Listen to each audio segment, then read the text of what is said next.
नमस्कार दोस्तों, फिर से स्वागत है आपका एक और नए वीडियो में। आज हम बात करेंगे प्राइवेट जॉब वालों के लिए खुशखबरी। 10 साल की नौकरी पर मिलेगी pension, EPFO new rules for private employees.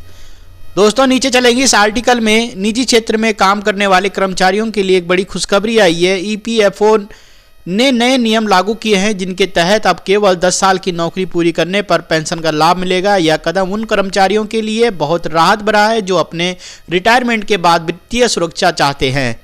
इस वीडियो में हम इन नए नियमों के और उनके लाभ पात्रता के बारे में विस्तार से चर्चा करेंगे, तो इस वीडियो में बने रहना लास्ट तक। ईपीएफओ ने हाल ही में कई महत्वपूर्ण बदलाव किए हैं जो निजी क्षेत्र के कर्मचारियों को लाभान्वित करेंगे। इसमें से कुछ मुख्य बिंदु निम्नलिखित हैं, जैसे कि 10 साल की नौकरी पर पेंशन। अब कर्मचारी केवल 10 साल की सेवा पूरी कर पेंशन पात्र बन सकता है। न्यूनतम पेंशन राशि में वृद्धि। ईपीएस 95 के तहत मतलब एम्प्लॉय पेंशन स्कीम 1997 के तहत न्यूनतम पेंशन राशि को 7,500 प्रतिमाह करने का प्रस्ताव है। एटीएम से पीएफ निकासी। ईपीएफओ ने पीएफ निकासी को आसान बनाने के लिए एटीएम कार्ड की सुविधा शुरू की है। योगदान सीमा में बदलाव। अब कर्मचारी अपनी वास्तविक सैलरी के आधार पर ईपीएफ में योगदान कर सकते हैं, जिससे उनकी रिटायरमेंट सेविंग बढ़ेगी।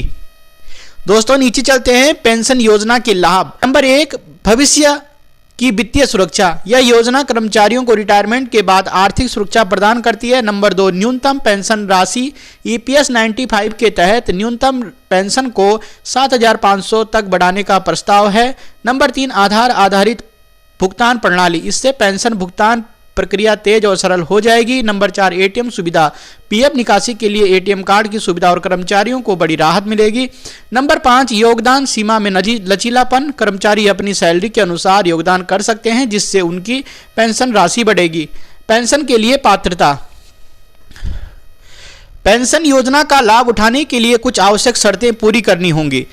कर्मचारी को कम से कम 10 साल की सेवा पूरी करनी होगी। 50 साल की आयु पर आंशिक पेंशन और 58 वर्ष की आयु पर पूर्ण पेंशन का लाभ मिलेगा। कर्मचारी और नियोक्ता दोनों को ईपीएफ खाते में नियमित योगदान करना होगा। ईपीएस 95 में बदलाव क्यों महत्वपूर्ण है? ईपीएस 95 भारत सरकार द्वारा की गई एक सामाजिक सुरक्षा योजना है। इसका उद्देश्य संगठित क्षेत्र के कर्मचारियों को रिटायरमेंट के बाद वित्तीय सहायता प्रदान करना है। हाल ही में ईपीएफओ द्वारा किए गए बदलाव निम्नलिखित कारणों से महत्वपूर्ण है। नंबर 1, न्यूनतम पेंशन बढ़ाने की मांग। पहले न्यूनतम पेंशन केवल 1,000 रुपये थी, जिसे बढ़ाने की लंबे समय से मांग हो रही थी।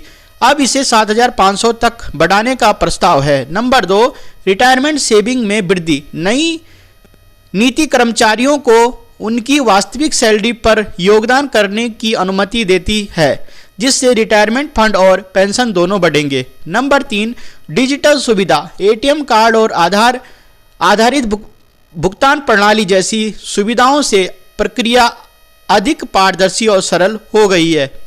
ईपीएफओ द्वारा दी जाने वाली अन्य प्रमुख सुविधाएं। पीएफ निकासी का डिजिटलाइजेशन। अब पीएफ निकासी सीधे एटीएम कार्ड से संभव होगी। इससे कर्मचारियों को लंबी प्रक्रिया से छुटकारा मिलेगा।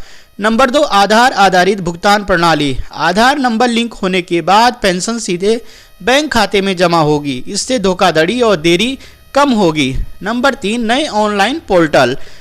ईपीएफओ ने उच्च पेंशन विकल्पों के लिए ऑनलाइन आवेदन प्रक्रिया शुरू की है। इससे कर्मचारी और नियोक्ता दोनों को सुविधा होगी। ईपीएस 95 कैसे काम करता है? EPF 95 defined contribution defined benefit model पर काम करता है। इसके अंतर्गत नियोक्ता का 8.33% योगदान ईपीएस खाते में जाता है। केंद्र सरकार अतिरिक्त 1.16% योगदान करती है। 15,000 मासिक वेतन सीमा तक कर्मचारी अपनी सैलरी से 12% ईपीएफ खाते में जमा करते हैं। Number 1, retirement planning. यह योजना प्राइवेट सेक्टर कर्मचारियों को वित्तीय रूप से आत्मनिर्भर बनाने में मदद करती है। नंबर 2, सरकार का समर्थन। केंद्र सरकार ने इस योजना को अधिक प्रभावी बनाने के लिए अतिरिक्त कदम उठाए हैं। नंबर 3, संगठित क्षेत्र का विस्तार। यह योजना संगठित क्षेत्र में अधिक रोजगार उत्पन्न करने में मदद करेगी। दोस्तों इस वीडियो का डिस्क्लेमर, यह वीडियो केवल जानकारी देने के उद्देश्य से बनाया गया है। ईपीएफओ द्वारा जारी नए नियमों और सुविधाओं को पुष्टि या अधिक जानकारी प्राप्त करने के लिए आधिकारिक स्रोतों पर निर्भर रहें। वीडियो को अगर आपने देखा है लास्ट तक, तो जो बात मैंने अभी इस आर्टिकल से आपको बताई है, जो भी इंफॉर्मेशन थी ईपीएफओ के बारे में, आप एक बार अपने नज़दीकी कहीं भी ईपीएफओ सेंटर में जाकर पता करें कि क्या हो रहा है क्या नहीं हो रहा है। अभी बहुत सारी वीडियोस भी हैं यूट्यूब पर, वैसे जो जानकारी वो सही है, बिल्कुल सटीक है, ऐसा कोई वो नहीं है। फिर भी आप एक बार आपको अच्छे स्रोतों से, जहाँ से इसकी आधिकारिक पुष्टि हो सके, वहाँ से पता करना चाहिए। वीडियो देखने के लिए बहुत बहुत धन्यवाद।